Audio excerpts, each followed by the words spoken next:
Hi, this is Danielle Hendon, founder of Corners CFO, and on my episode of the Business Growth Architect Show, I will reveal how you can use these 6 pillars of financial success and the mindset that goes along with it to put more profit in your pocket.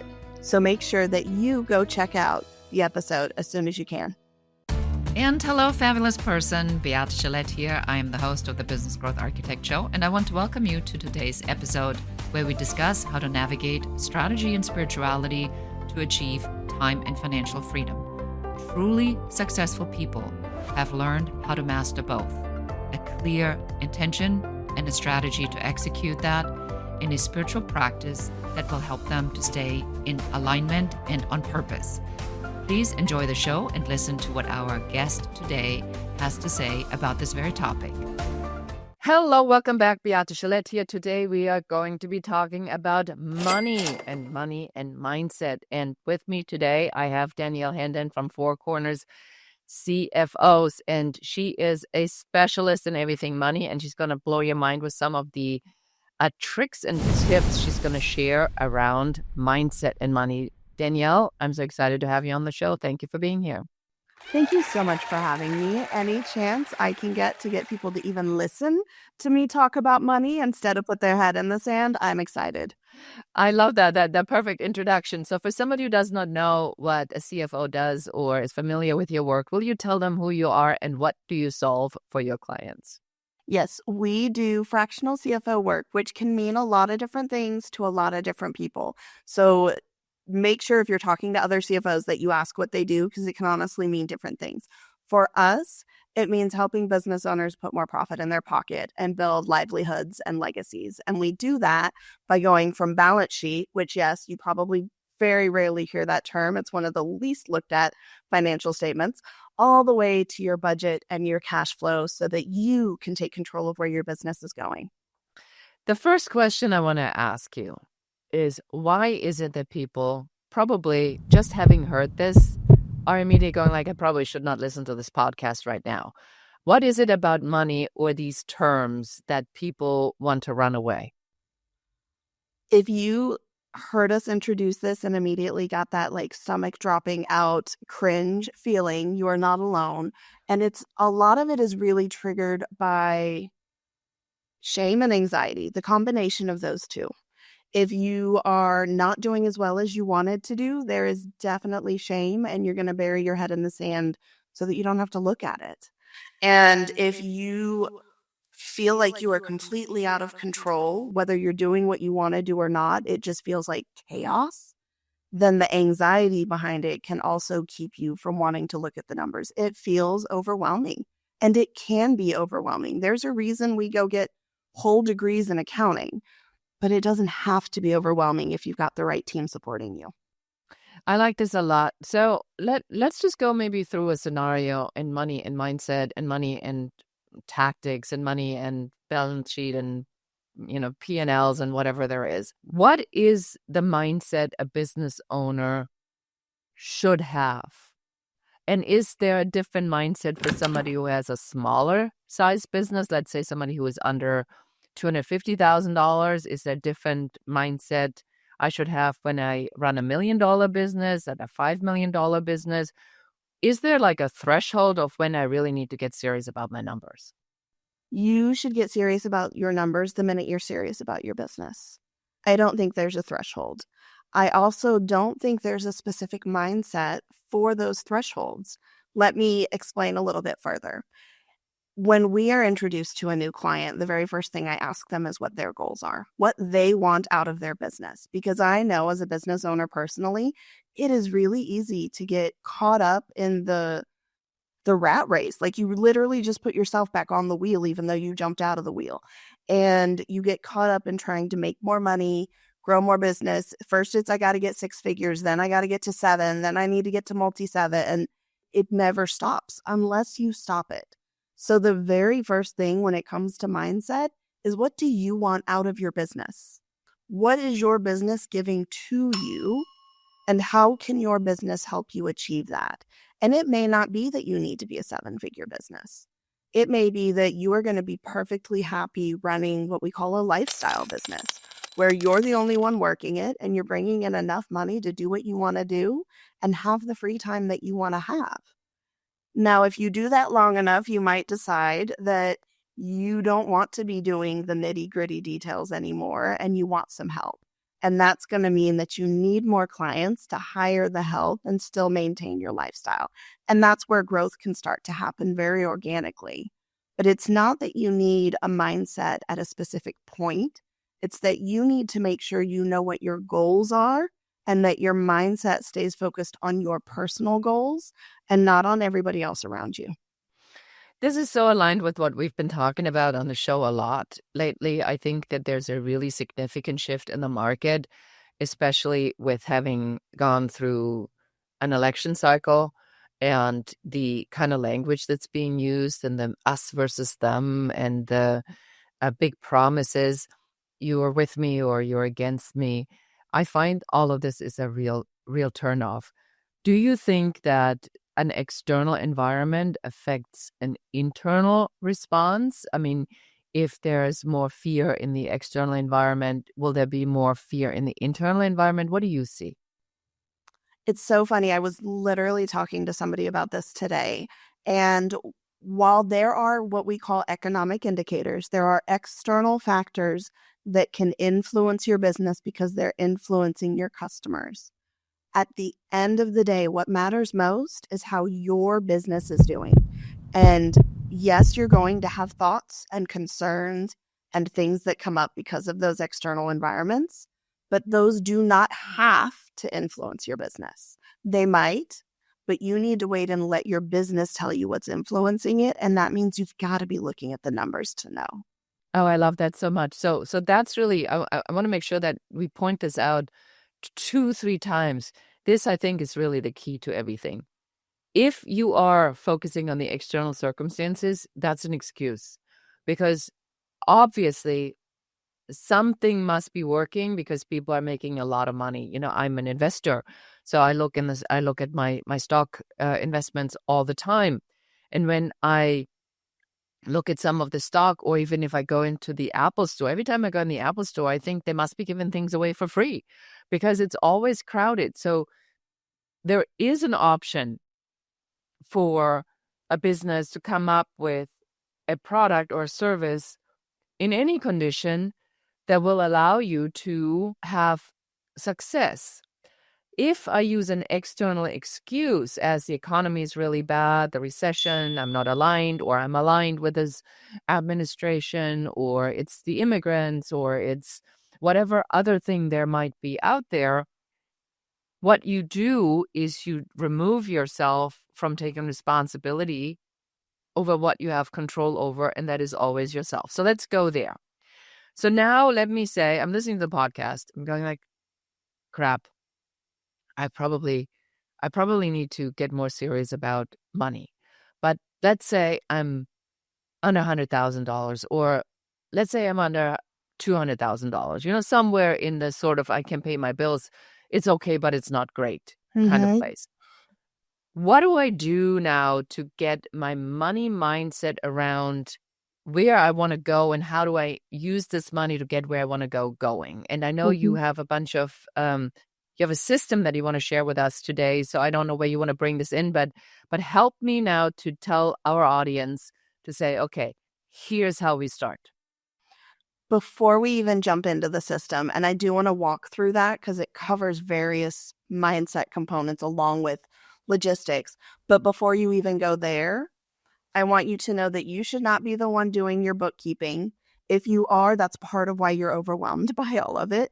If you are not an accountant, you don't need to be doing bookkeeping. There are plenty of options out there at all kinds of price points to be able to help you with that. So make sure that you have numbers is the start. So have your numbers.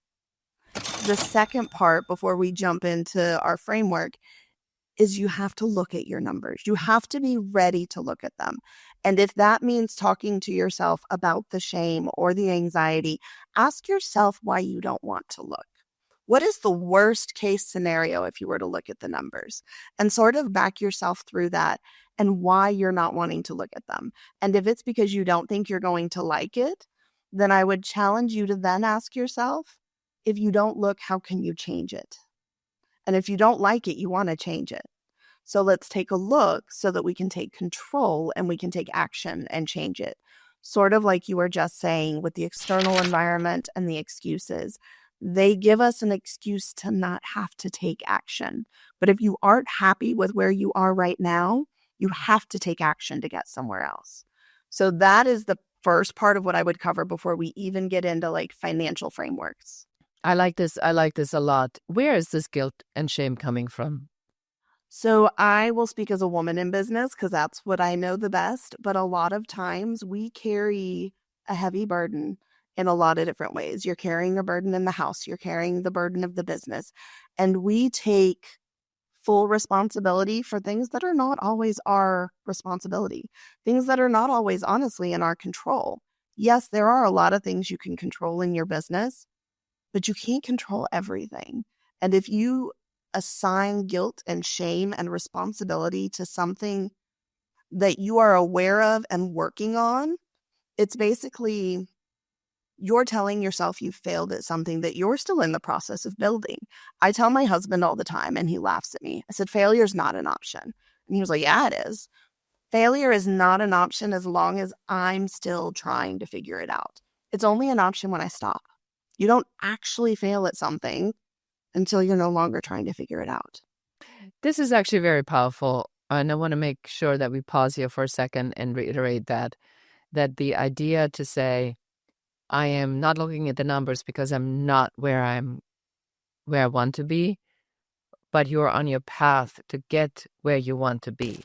So you're judging yourself for a step on a path that leads to a destination that you're not even at. I think that's a very powerful and simple visual for our listeners and for those who are watching this live, is to say, let's be real here. Like, you can't enjoy the view on top of the mountain unless you've gone all the way to the top. And if you're on the path there, your view might be not clearly visible. It might be obstructed in some sort of way or shape or form. Danielle, we talked a lot about the mindset and shame around money. I loved what you said around these ideas of getting clear on what am I taking on that is not necessarily mine, and judging myself for something that I've set out to achieve but haven't achieved yet. So talk to me about the system that you have created to help all business owners, which we've established. There is no particular financial threshold you have to achieve for this to work. So tell us about your system, please. Absolutely. I want to say one more thing before I jump into it, because as you were talking about the step along the journey, I also want to tell you, you can change your mindset and remember that success is inevitable. You will get to the top as long as you keep stepping. So it's inevitable that you're going to reach your goal. You just have to keep going. My high performance coach says is I actually have a sticker on my computer and it says, success is inevitable and never ending. Yes. And that's the mindset that is going to get you to look at the numbers. Because if success is inevitable, you want to know how to get there as fast as possible. And to get there faster, we want to figure out what needs to change. And that starts with the numbers. So in this framework, we go through 6 parts. And I'm going to tell you the logistics and the mindset that are both baked into it. We start with the balance sheet, which is the least looked at financial statement. If you have never heard of it or never looked at it, I don't want you to feel bad because most people haven't. It is not your P&L. It doesn't show you revenue, and you can go get your bank balance off of your bank account and never touch your balance sheet. But it does tell a story. And when you have a bookkeeper or someone helping you to maintain your books, your balance sheet is the foundation of all your finances. It's like the checks and balances. We do what we call reconciliations, and I'm going to date myself in comparing them to reconciling your checkbook and making sure all the checks went through the bank account before you spend money that you shouldn't. It's sort of like that, but for your business. The mindset side of your balance sheet is that your balance sheet is where your debt shows up. Whether it's credit card debts, whether it's term loans, whether it's a line of credit. When we are talking to a new client in that very first month, I want to know, do they have debt? And if they don't, why? If they do, why? Because there is a lot of negative connotation around debt. There are all the Dave Ramseys of the world and telling us that we need to be debt free and you shouldn't have any debt. But realistically, debt can be a very powerful tool in your business if it's used right. Debt is not good or bad, it's just a tool. And when you use it with intention, and that's the key here, unintentional debt, I swiped my credit card too often, it did not give me any return. Intentional debt could be that you took a loan so that you could hire a new employee and pay them, because on the other side of them getting up to speed, you're going to make exponential revenue. That's good debt. Another really good reason to have debt, and something I recommend to every business owner, is to go get a line of credit. Get it before you need it, because it's going to be hard to get when you do need it. While your books look good, it's easier to get financing. Go look into a line of credit, usually with a local credit union, is going to be your easiest option. The reason I say this is because every single one of us will inevitably have that moment where your stomach drops out. There will be a bad month.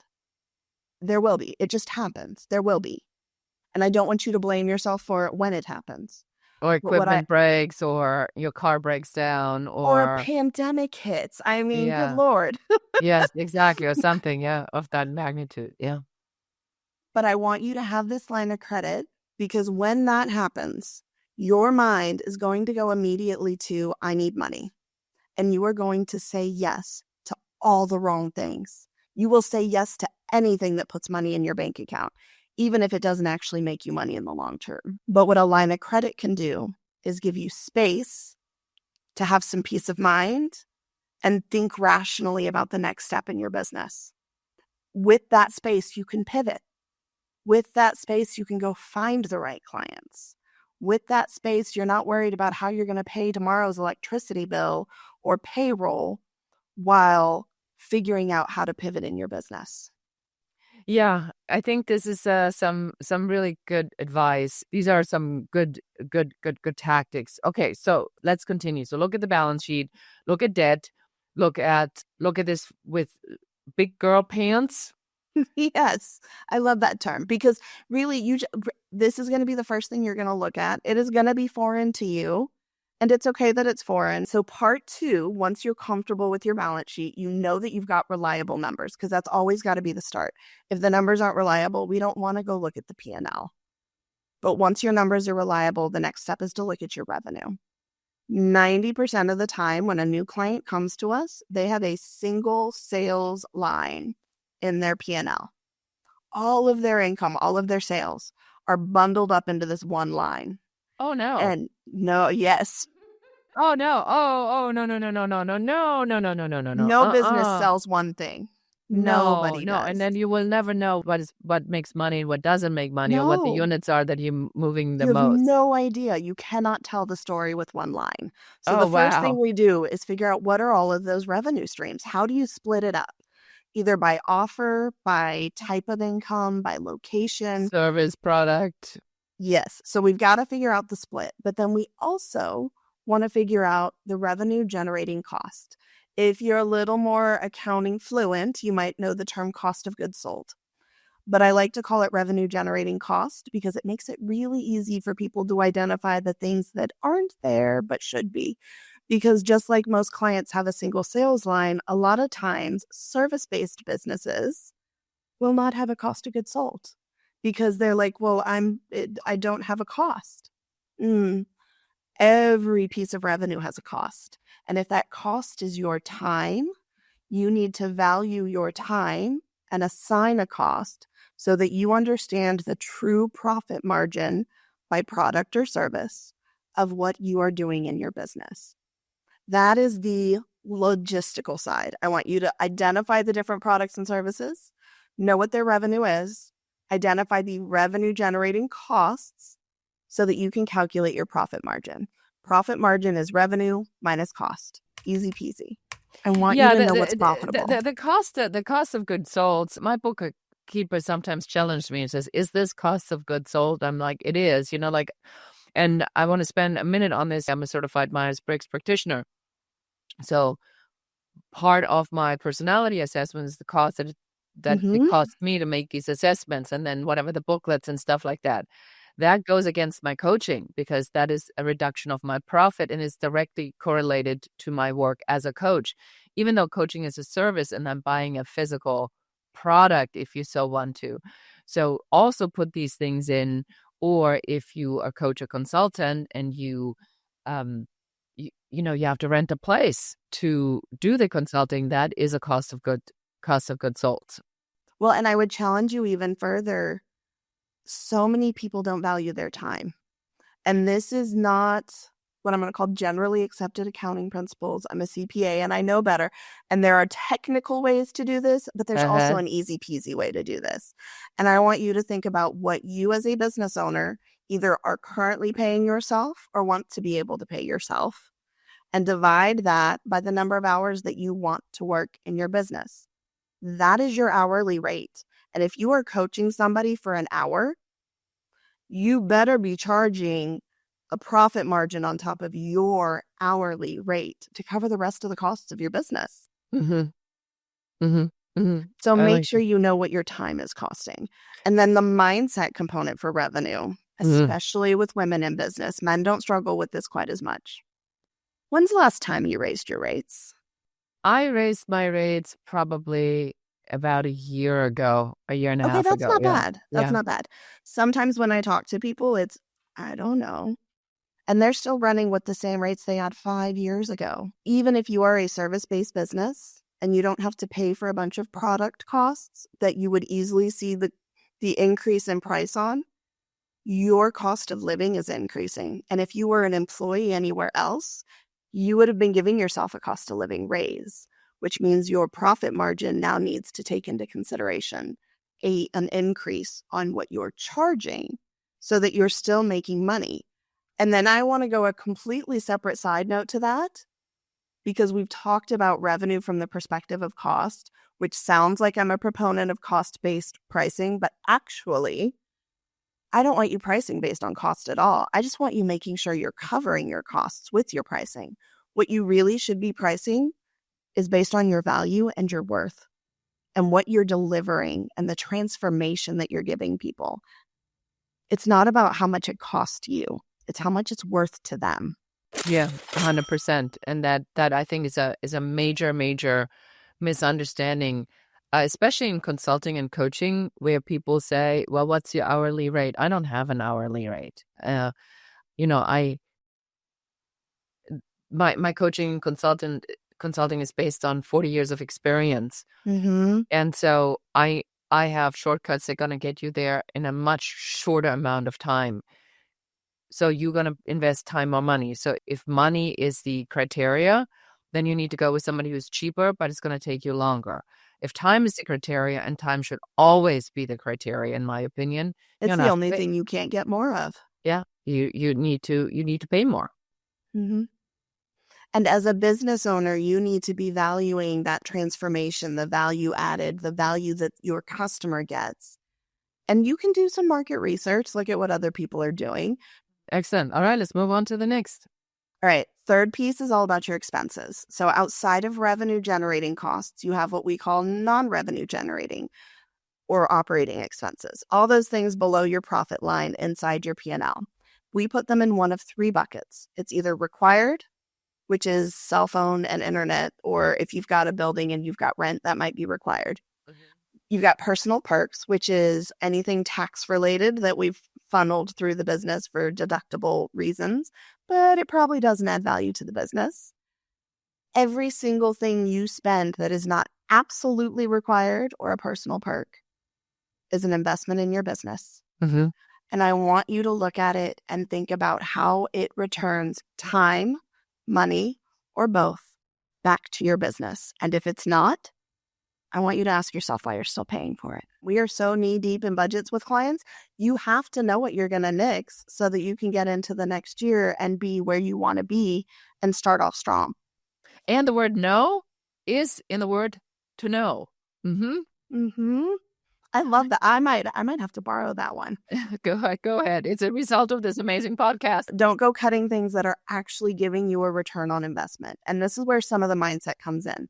Because when we think of return on investment, we automatically think money. But like we were saying earlier, your time is actually more valuable than money. And if it's saving you time, it might be worth the money. Or sanity. You know, I have this conversation all the time. My husband works from home.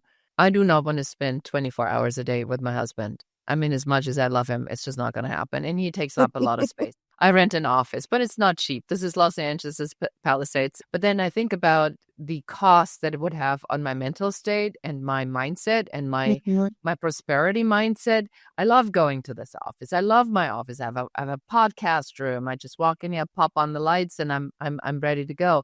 I couldn't do that anywhere. So these things, you know, to your point, also have a return on investment. It's not always just financial. It's also part of a mindset piece, what puts you in the mindset of prosperity. And sanity. Sanity is important, and not burning out. Yeah, truly. All right, let's move on to the next, Danielle. Fourth is building your budget. And I'm not going to actually talk about a ton of the logistics other than we are a fan of what I call bottom-up budgeting. So everything that you just went through and identified for your revenue and your expense, put a line in your budget and then roll it up to a number that you can put into QuickBooks or something else. But know what makes that number up in detail so that when we get to part 5, it'll make sense. So I'm going to save that. And then on the mindset side, I want you to take a really big step back when you build that budget. And I want you to make sure that this is aligned with your goals. Are you putting in more hours than you want to get to this number? Is this aligned with the type of business you want to run? And is this aligned with what your business needs to give you in your life? Otherwise, we could all just go be employees somewhere. Like, let's be honest, we don't want to be working 40, 60 hours a week when you could probably make more money being an employee somewhere. So what is your goal to get out of this business? And how is it going to serve that? So when you build that budget, make sure that forward-looking future perspective is going to get you where you want to be. And if it's not, start looking for what you can change. I like that a lot. All right, let's move on to number 5. Part 5 is my favorite. It's where we do the budget to actuals. I tell all of our clients, this is where the magic happens. This is where you get to tell the story. So my mindset moment here is that when you write a budget, when you set a budget, the goal is not actually to meet the budget. The goal is to understand why we don't meet the budget so that we can take action. I do not want you to think of a budget as a restriction. I want you to think of it as a roadmap. Because when we look at the budget to actuals, it's just the guideline. It's the ruler. So I can say, how far above or below? And if we're above or below, why? Why are we above or below? Do we need to make a change in our budget, which is our expectations? Or do we need to make a change in the business so we can get back to our budget and our goals? Okay. Part 5 is my absolute favorite. But I will say it's very technical. Like literally you want all those details because we're going to be like, hey, why didn't your internet bill come through this month? I didn't see it. Is it going to end up hitting twice next month? Did you cancel it? What's going on? Or my favorite, if revenue came in high, I want you to think back and ask yourself how that happened. How do we do that again? Yeah, how What can we happened? replicate this? Yes, exactly. Yeah, what did you do this time? You know, do you spend more time on making sales calls? Yes. Yeah. 100%. How do we do it again? Yeah. And then part 6, which is honestly what most people come to us asking for, is cash flow. Usually when someone comes looking for a CFO, it's because the bank account hurts. And I wish we could start with cash flow. But in order to have a realistic cash flow forecast, you have to have a budget. You have to know where you're going to predict where the money's coming from. There are things we can do if you are in a cash pinch right now while we're listening to this. There are things you can do. And I will tell you, go look at your accounts receivable and collect every penny you can. And you can go make cash feel better. Mm-hmm. But realistically, for a long-term cash flow projection, we need that budget. And then we want to layer in saving for taxes because I want you to be profitable. And if you're profitable, you're paying taxes. That is our mindset component for part 6. I know none of us want to, but we will. You will end up paying taxes if you have a profit. And I want you to be as profitable as possible. And we will work with all the best CPAs and tax people to come up all the strategies we can run through. But at the end of the day, I don't want you to be surprised in April. I want you to know that your taxes are coming. Yeah. I also want you to be paying a profit distribution. If you are not paying yourself a profit distribution, you are losing out, honestly, on the whole point of running a business. So making sure that that is also part of your cash flow, because it won't show up in your budget. And then any of those debts that we talked about having are also going to need to be in your cash flow, because they don't technically show up on your P&L, so they won't be in your budget. And I want to make sure that the cash looks good. We want cash to stay in the green. We literally have a spreadsheet that we use with clients, and it's color validated. So as soon as something goes we're like, red, we need to talk about the red. This is not good. This is amazing. Yeah, I feel like we got like a full-on financial education just now for business owners. So Danielle, for somebody who heard this and goes, shoot, I need to get better at this, and I want to consider working with Danielle, where do we send them? We have a landing page set up just for you guys. It is going to be the number 4, not the word, the number 4, cornerscfo.com/business growth architect. Easy enough. Exactly. All right. I think that's it for us for today. Danielle, this was amazing and really insightful. I always tell if it's a good interview, if I want to now go and run my own numbers and go, well, been kind of slacking on that one a little bit. So thank you so much for being here today. Thank you so much for having me. And that's it for us for today. I think that what we learned today is that you cannot have control over your numbers unless you know what they are. And that it is important to look at things, even if you don't like looking at them. Look into the reasons on why there might be shame or guilt around money. I certainly have had a lot of revelations myself around my own shame and guilt with money, which comes from, surprise, surprise, my childhood. And I do not recommend you taking mindset ideas that you had as a 7-year-old into your adult business life. And with that, I say goodbye. This was a great episode. Thank you so much for watching or listening to this episode. And goodbye. So appreciate you being here. Thank you so much for listening to the entire episode.